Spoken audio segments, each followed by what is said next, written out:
For a time during the 1990s, a radio personality known simply as Sebastian was king of Connecticut's airwaves. A straight-talking everyman type, Sebastian made his living on the state's premier rock station before following the money to another popular Connecticut FM destination. While Sebastian was flying high, the Hartford rock station he was lured away from, 106.9 WCCC, struggled to find a worthy replacement. Ultimately, Sebastian's former slot was handed to a guy WCCC had parted ways with more than a decade prior, a guy who was a headache at times, but who had shown flashes of greatness during his time in Hartford. And just like that, Howard Stern was back on the air in Connecticut, and upon his return, the self-proclaimed king of all media was eager to knock the state's new bad boy of broadcasting, Sebastian, down a few pegs. Welcome to Wicked Connecticut.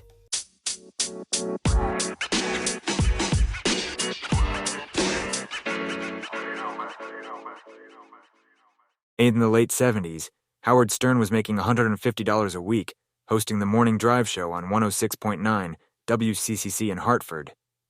This was Stern's first gig in a large radio market, and with him behind the mic, CCC listeners were treated to a new type of entertainment.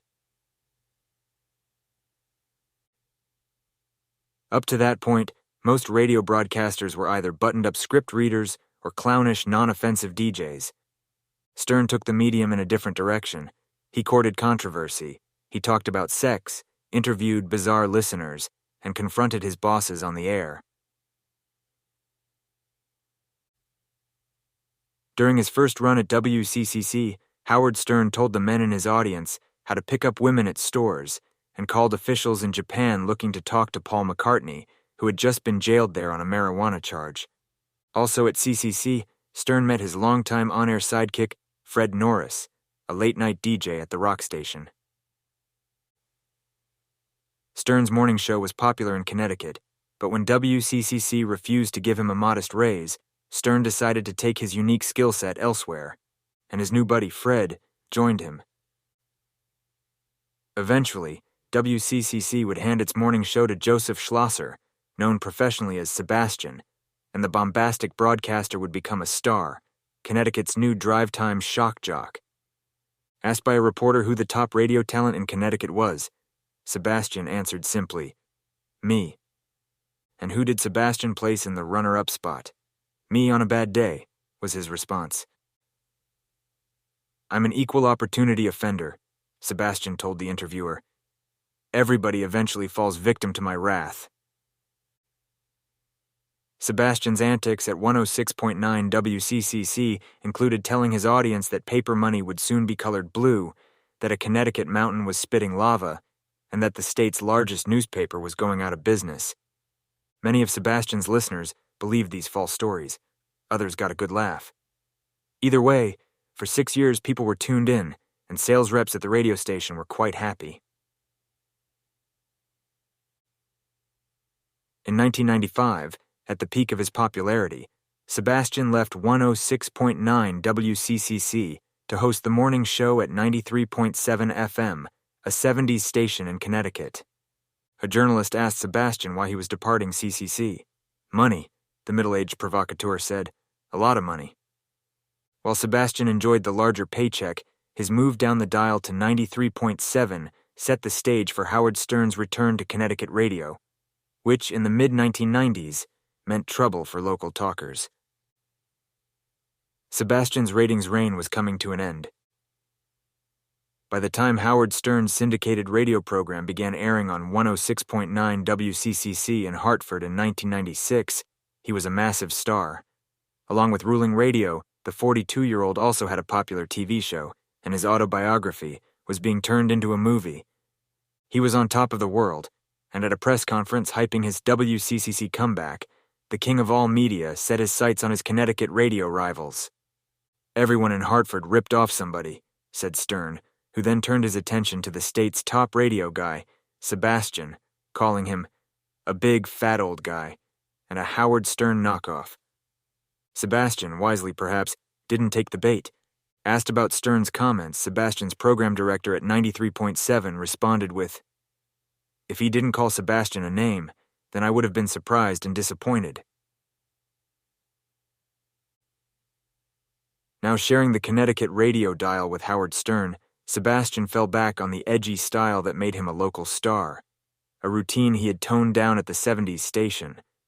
But listeners weren't buying his act any longer, and in short order, Stern replaced Sebastian atop the Connecticut radio heap and would maintain his hold on the #1 spot until leaving WCCC and terrestrial radio in 2005.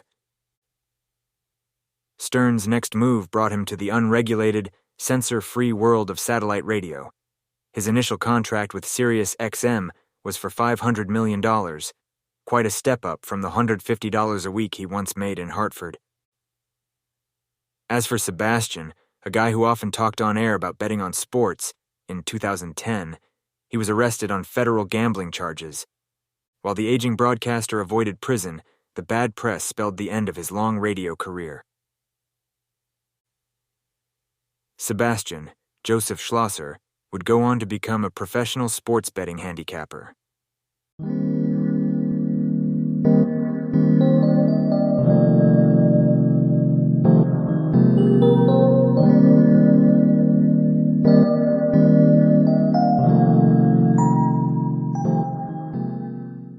The station that gave Sebastian and Howard Stern their big break in radio, 106.9 WCCC, changed formats in 2014.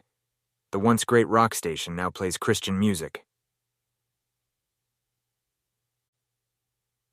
In a 17-minute telephone call to CCC during its farewell broadcast, Stern said, "The people of Hartford were so gracious to me when I lived there, not only in terms of radio, but I made a lot of personal friends. I am very grateful for the experience I had in Hartford." He added, WCCC was, in my estimation, the rock station in Hartford. When I got a job doing mornings on WCCC, it was such a big moment for me. I remember walking into WCCC and thinking, oh my God, I have hit the big time. In 2022, Howard Stern had WCCC on his mind again when he learned that longtime program director Bill Nosal, the guy who brought him to Connecticut decades prior, had died. Stern told his satellite radio listeners that Nosal was an intimidating figure. He said his audition with the program director was a disaster. Still, Nosal gave him a shot.